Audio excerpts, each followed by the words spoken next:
Para iniciar la conferencia, abriremos el primer bloque de la jornada para hablar sobre inteligencia artificial y su potencial para contribuir al desarrollo sostenible con nuestro primer disertante, el señor Francisco Tamarit. Él se desempeña como profesor titular con dedicación exclusiva en la Facultad de Matemática, Astronomía, Física y Computación de la Universidad Nacional de Córdoba. Además, orienta el cargo de investigador principal en el Instituto de Física Enrique Gaviola, del CONICET. Es miembro fundador de la IA League for Good, o Liga de la Inteligencia Artificial para el Bien, organización que junto con otros destacados profesionales colaboran para comprender y abordar las implicancias éticas, legales y sociales de la inteligencia artificial. Bienvenido, Francisco, es un gusto y un honor para nosotros que puedas estar hoy compartiendo este espacio. Hola, muy buenos días. Muchísimas gracias por esta invitación. Muchas gracias a Luis, a Giselle, Federico, Lilian y todos los que, bueno, no conocí, pero que han hecho posible esta invitación. La verdad que para mí es una alegría poder hablar con ustedes, compartir el interés por la sostenibilidad. Tuve la oportunidad de ser rector de mi universidad, de la Universidad Nacional de Córdoba, y nuestra gestión durante el tiempo que fui rector tuvo como eje rector la sostenibilidad, porque entendemos que es un gran desafío, no solo para nuestro país, que vive crisis recurrentes, no solo para nuestra región. Yo diría que hoy es un problema central para la humanidad, que enfrenta sin duda desafíos muy importantes. Y entre esos desafíos que nos aparecen casi sin haberlo esperado, sin habernos dado cuenta, estamos viviendo una revolución tecnológica realmente impactante, disruptiva, que inclusive quienes venimos del área, quienes hemos trabajado, como yo, en este tema por décadas, no fuimos capaces de predecir. Y es la revolución, por así decirlo, de la inteligencia artificial y todas las tecnologías habilitantes que vienen junto con ella. Porque hoy podemos manejar grandes volúmenes de datos, podemos hablar de realidad virtual, realidad aumentada, computación de alto desempeño, y tienen ciertas peculiaridades que a mí me gustaría analizar rápidamente con ustedes. Sin duda, los humanos valoramos muchísimo la tecnología, ustedes lo saben. Cuando analizamos la prehistoria, cuando analizamos la historia, usamos la tecnología que desarrollan las sociedades para ponerle etiquetas. El paleolítico, el neolítico, el bronce, el hierro. Y tenemos muy buenos datos sobre las últimas 4 grandes disrupciones tecnológicas, la del vapor de agua, la de la electricidad, la era digital y esta cuarta revolución tecnológica de la inteligencia artificial. Y hay algunas peculiaridades que me gustaría resaltar. Y es el proceso, la forma en que cambian las eficacias de estas tecnologías. Estamos acostumbrados a tecnologías que cambiaban en forma lineal. Eso significa básicamente que la razón de cambio del avance de la tecnología es siempre el mismo, no importa en qué momento uno lo mire. Esto nos pasa con el automóvil, el avión, el barco, nos pasa con la medicina, nos pasa con la farmacología. Pero desde el siglo pasado empezamos a notar que las tecnologías digitales, específicamente la de los circuitos integrados primero, la de la inteligencia artificial, la de la computación de alto desempeño, empiezan a tener un rasgo muy destacado y muy singular. Son tecnologías aceleradas. ¿Qué significa esto? Que a medida que la tecnología se hace más eficiente, la próxima novedad llega más rápido. Y esto crece a un ritmo que nosotros, los científicos, lo llamamos exponencial. Exponencial porque en un dado tiempo no aumenta la eficacia de la misma cantidad, sino que se multiplica por un cierto número la misma cantidad. Y esto es algo que la humanidad nunca había observado hasta ahora.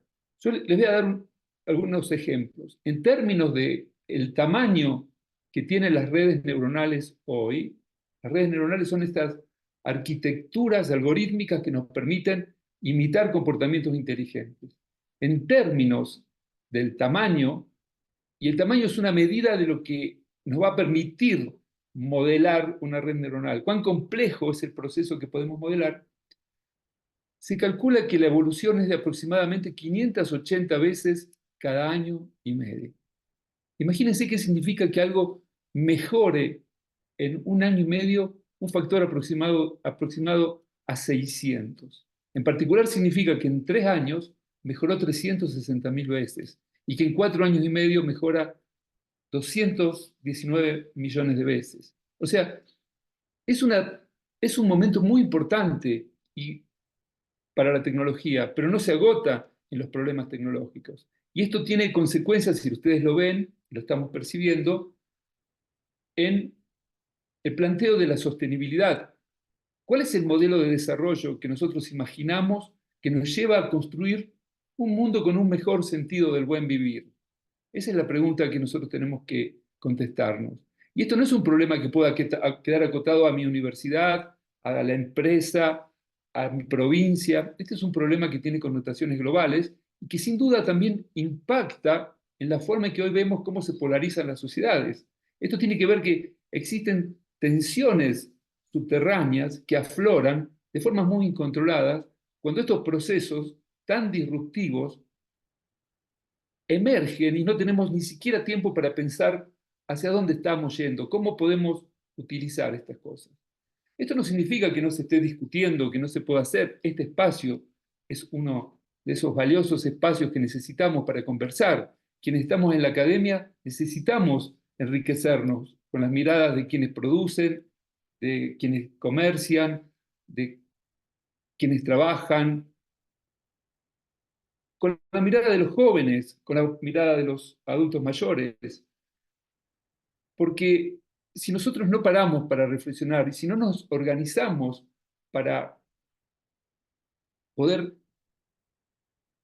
definir un camino, trazar una ruta, aún sabiendo que estas rutas no son ciertas, no son predefinidas, que todo es cambiante, creo que vamos a perder una importante oportunidad que hoy tenemos.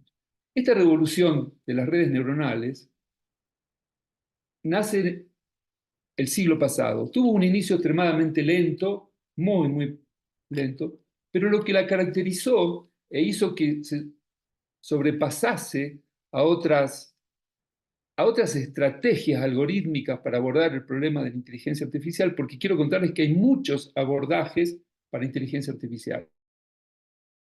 Cuando uno se pregunta, ¿cómo hago para modelar la inteligencia? La primera reflexión que vino a los científicos fue, tratemos de modelar la forma en que razonamos. Eso dio lugar, en la década del 50 del año pasado, al surgimiento de los llamados sistemas expertos. Y parece bastante razonable. Si uno entiende cómo un ser humano razona, cómo un ser humano manipula símbolos, por ejemplo, cómo hace matemática, cómo hace lenguaje, cómo hace lógica, cómo programa, probablemente pueda reproducir sistemas inteligentes. Pero este camino no funcionó y así a partir de la década del 80 aparece un nuevo paradigma, al principio muy cuestionado, que dice, para decirlo muy simplemente, si los seres humanos y muchos animales somos capaces de mostrar comportamiento animal inteligente, y esto lo hacemos con nuestros cerebros, tiene que estar en las neuronas y en las conexiones entre las neuronas la clave para poder entender cómo funciona la inteligencia que nos interesa modelar. Y esto dio lugar a un paradigma epistémicamente mucho más complicado, porque había que bajar a las neuronas, ver cómo ellas se conectaban para poder entender cómo somos capaces de tantos comportamientos inteligentes automáticos. Y quiero hacer hincapié en esto de automático, porque la inteligencia hasta hoy no muestra signos de ser una inteligencia que siente, no muestra ser una inteligencia con conciencia, pero como yo les decía al principio, ¿cómo podemos predecir qué va a pasar en 10, 15, 50 años si esto continúa creciendo al ritmo en que viene creciendo? Frente a todos estos desafíos, y a partir de una experiencia muy rica que tenemos en mi facultad y en mi universidad, de trabajar con muchas empresas, con muchos gobiernos, asesorando, haciendo co-desarrollo, co-creando en temas de inteligencia artificial, con una empresa cordobesa muy grande para los estándares de nuestra provincia, llamada Santex, una empresa que ha tenido históricamente mucha preocupación por la responsabilidad social, que colabora con nosotros, porque obviamente ellos se nutren de muchos de nuestros egresados. Nosotros formamos muchos licenciados y doctores y analistas en computación, y ellos son personas que contratan muchos de nuestros jóvenes. A partir de esa experiencia y por una invitación de ellos, asumimos el compromiso de comenzar a debatir sobre los compromisos éticos que teníamos, ellos como empresarios, nosotros como academia, pero vistos de un enfoque conjunto, como imaginando que es posible transitar un camino de la mano, ellos con sus responsabilidades y nosotros con la nuestra. Piensen que el hecho de que tenemos por primera vez una tecnología que nosotros decimos que es neuromórfica, o sea, es la primera vez que nos puede reemplazar el cerebro, a diferencia de las otras tecnologías que reemplazaban nuestros brazos, nuestras manos, nuestra fuerza, decimos nosotros nuestro sistema musculoesquelético, ¿no? Las llamamos tecnologías ortopédicas. Esta es una tecnología que nos plantea un montón de desafíos, porque ¿qué pasa si seguimos evolucionando a este ritmo y comienzan a surgir, a emerger en estas tecnologías cosas que no esperábamos que pasasen, cosas para las cuales no estamos preparados, que no hemos discutido? ¿Qué pasa cuando estas tecnologías conversen entre sí de una forma más exhaustiva, cuando sean más autónomas de lo que son ahora? Y esto no es para poner un escenario de pesimismo, todo lo contrario, para ordenar la discusión pensando cómo podemos sacar provecho de esta tecnología que nos permitiría, sin duda, compartir entre toda la humanidad los beneficios que nos trae. Trabajar menos, trabajar mejor, tener sistemas más adecuados, ayudar a la sostenibilidad, ayudar a la competitividad, ayudar a la gobernabilidad, apoyar a la gestión pública, en particular de los derechos, mejorar la justicia, mejorar la educación, mejorar la salud. El desafío me parece que es enorme y que tenemos poco tiempo, pero bueno, tenemos también, por suerte, en Argentina y en la región, una tradición académica muy importante en investigar inteligencia artificial neuronal. Y ustedes dirán, bueno, suena un poco soberbio que nos diga que esto sucede, pero lo digo porque es la primera vez que una disrupción tecnológica nos encuentra con un background académico importante, pero además tenemos un background empresarial muy importante, porque no son pocas, son muchas las empresas que, utilizando la inteligencia artificial, han conseguido posiciones de liderazgo, y a veces no de liderazgo, pero de muy clara sostenibilidad en el mercado. Ya no son decenas, ya son miles de empresas que, porque la usan, o porque la venden, o porque la desarrollan, hoy forman parte de este mercado global que Argentina como país, pero América Latina como región, necesita para poder tener un futuro de prosperidad. La idea de la Liga del Bien es comenzar a ampliarla, invitar a otros actores empresariales, otros actores académicos.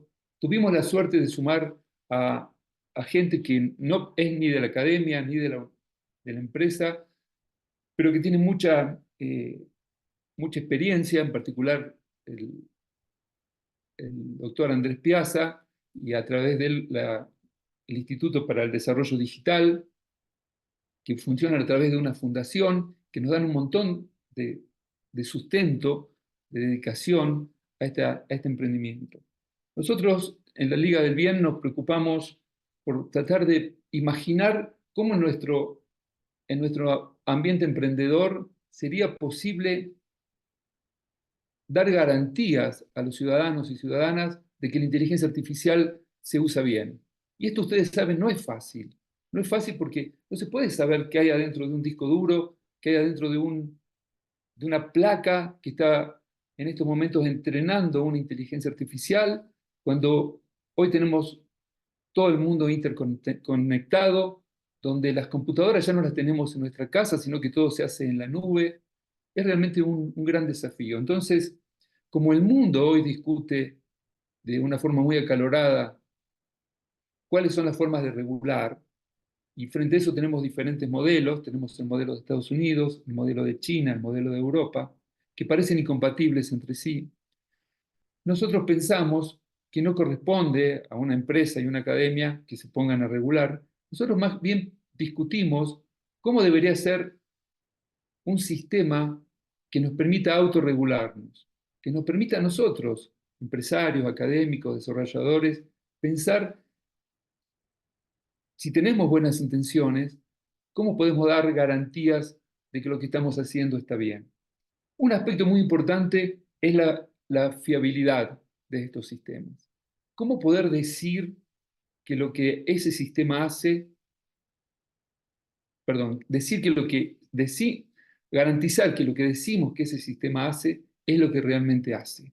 Eso es extremadamente difícil. Todavía las agencias internacionales están un poco atrasadas. Por ejemplo, hay normas internacionales muy claras, muy antiguas y muy validadas para el desarrollo de software. Bueno, estamos entrando en la era del desarrollo de normas para la inteligencia artificial. Tenemos que dar garantías de que los datos que nosotros usamos para entrenar estos sistemas, porque les quiero aclarar que no hay inteligencia artificial si no hay datos, y los datos en gran medida los proveemos nosotros. Los datos son monetizados, pero nadie nos aclara cuándo nuestros datos van a ser utilizados, van a ser vendidos y para qué van a ser utilizados. Tenemos que garantizar la transparencia de la inteligencia artificial. Y este es un problema muy difícil porque las redes neuronales, a diferencia de otros paradigmas de la inteligencia artificial, tienen el problema de que no nos explican cómo toman decisiones. Yo les voy a poner un ejemplo. Imagínense que yo les muestro la foto de un animal.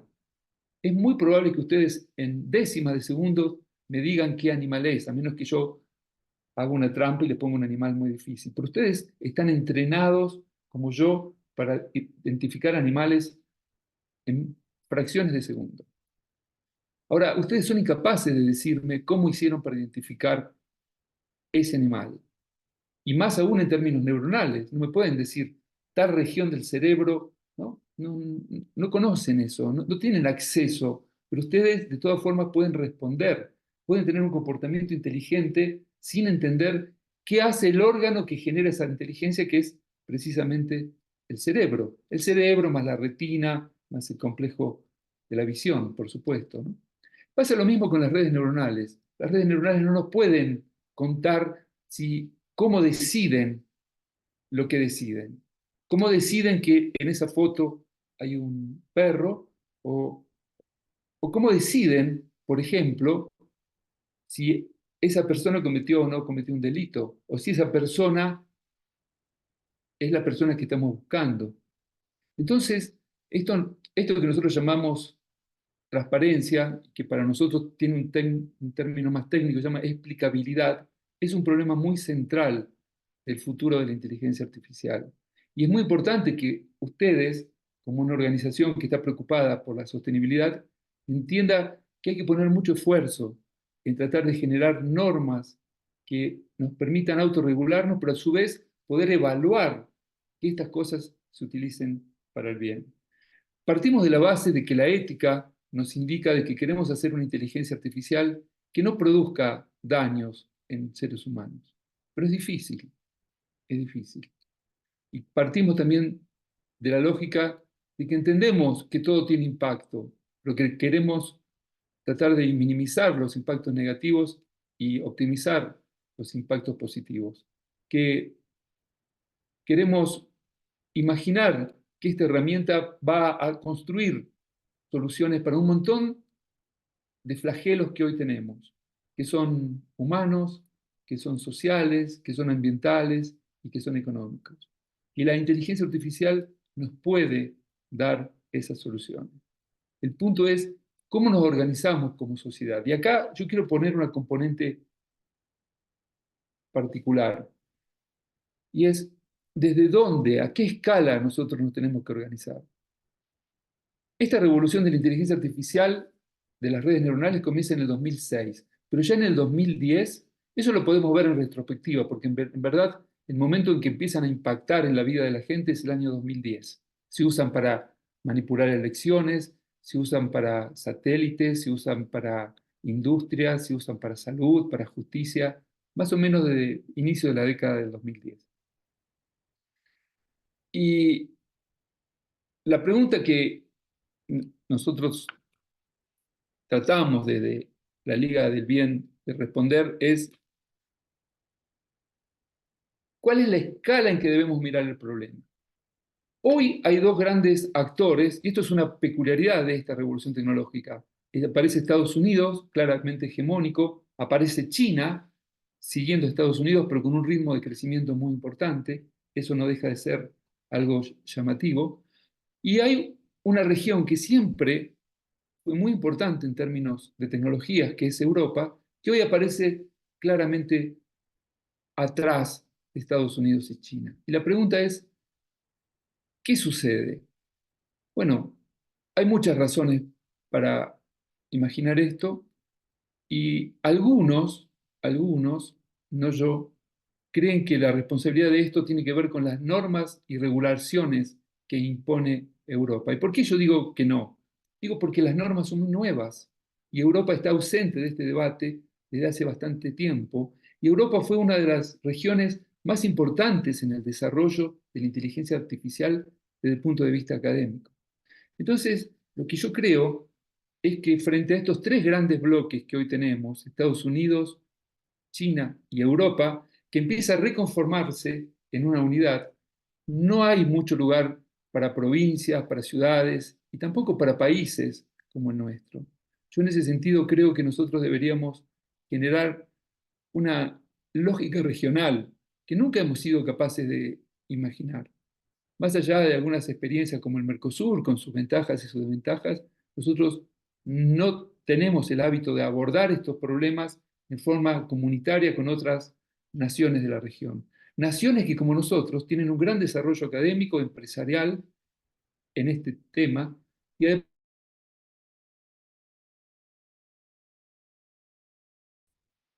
gubernamentales, en el sentido de que no hay reglamentación, no parece haber iniciativas. Las iniciativas que hay son muy dispares, forman parte de esta polarización en que nosotros vivimos. Por eso yo creo que hay un futuro muy bueno para nuestra región, para nuestro país y para cada una de nuestras ciudades, nuestras provincias, en la medida en que seamos capaces de generar una inteligencia comunitaria común, compartida, primero entre diferentes actores, empresas, academia, mundo el mundo de los gobiernos y de los estados en todas sus escalas. Después, me parece que nosotros tenemos muchos intereses en común con países hermanos como Chile, Uruguay, Brasil, Colombia, México, países que pueden ayudarnos a resolver, Perú también, a resolver los problemas de sostenibilidad de toda nuestra región, de toda nuestra región. Nuestra región es la región quizá más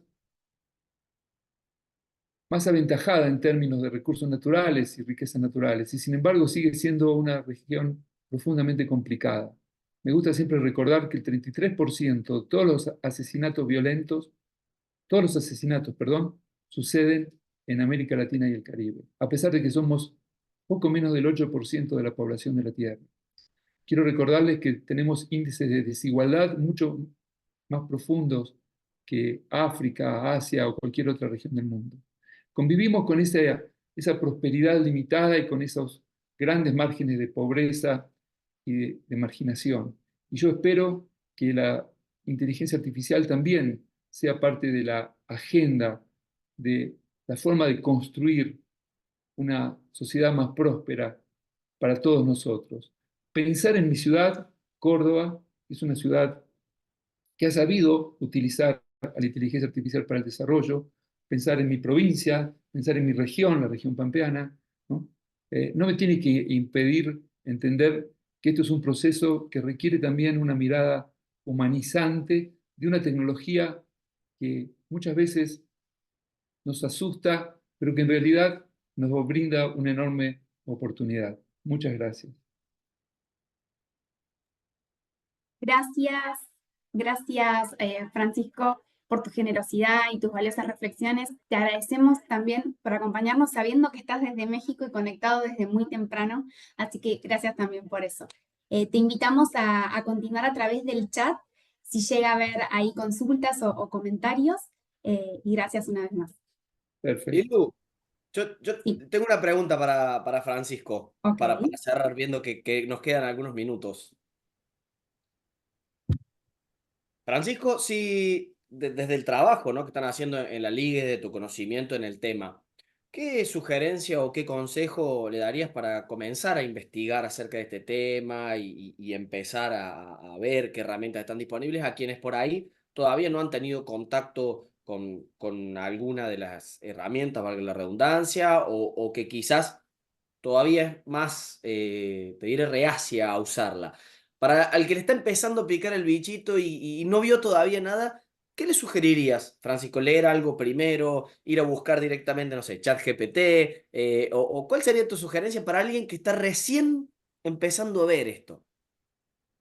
Bueno, yo comenzaría utilizando, es algo que es una oportunidad única en la historia, ¿no? Porque vos imagínate, cuando surgió la electricidad, ¿quién tenía oportunidad de usarla? Era muy poquito, pero hoy tenemos al alcance nuestro un montón de inteligencias artificiales. Se calcula que hay decenas de miles de chats en el mundo, así que yo los invito a que jueguen y que experimenten cómo esta inteligencia artificial ha sido capaz de imitar el rasgo más peculiar que tenemos los humanos, porque hay muy pocas cosas exclusivas de los humanos, y la manipulación del lenguaje sin duda lo es. No conocemos otra especie. Otras especies tienen sistemas de comunicación y de manipulación de símbolos muy básicos, pero un lenguaje como el que tenemos nosotros no tiene. Pero también hay cosas más sorprendentes, como es, por ejemplo, jugar con los programas que hacen imágenes con una calidad fotográfica. Resalto esto porque no conozco a nadie que pueda construir en segundos una foto que no existe, ¿no? De una situación inventada. Hablar es algo que nos reproduce a nosotros, pero dibujar es algo que nos supera ampliamente.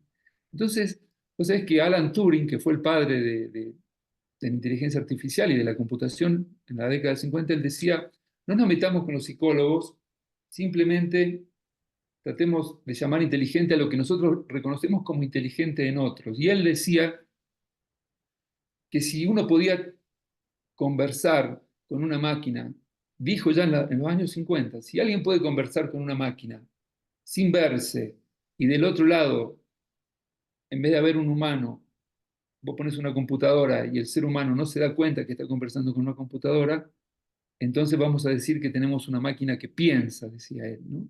Y fíjate que tenemos todas las condiciones, porque ahora tenemos el Internet que nos permite comunicarnos con alguien a quien no vemos, o un chatbot cualquiera, y ya tenemos la tecnología. Entonces yo le digo, ya hemos pasado la prueba de Alan Turing, de que estos sistemas sin duda son inteligentes. Y después hay un montón de videos y hay un montón de videos en YouTube y en otras plataformas. Ustedes pueden preguntar qué es la inteligencia artificial, cómo funciona, la parte ética. Hay muy buenos libros también. Hay una española, una colega española, Cortiza, Adela Cortiza, que es una gran especialista en ética, en general de la neurociencia, pero en particular de la inteligencia artificial, que es muy amena de leer. Los libros de ella son, son para que los pueda leer, entender cualquiera. Ella se toma el trabajo de explicar todas las cosas.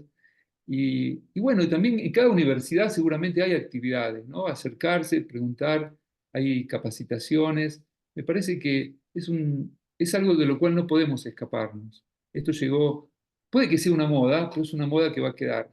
Pasará el auge, pero vamos a terminar naturalizándola, como nos pasó con tantas tecnologías que han hecho tanto bien y que a veces también nos hacen daño, ¿no? Pero eso es inevitable, porque la maldad no está en la tecnología, la maldad está en la condición humana, así que eso seguirá siendo así por- mientras existamos como especie.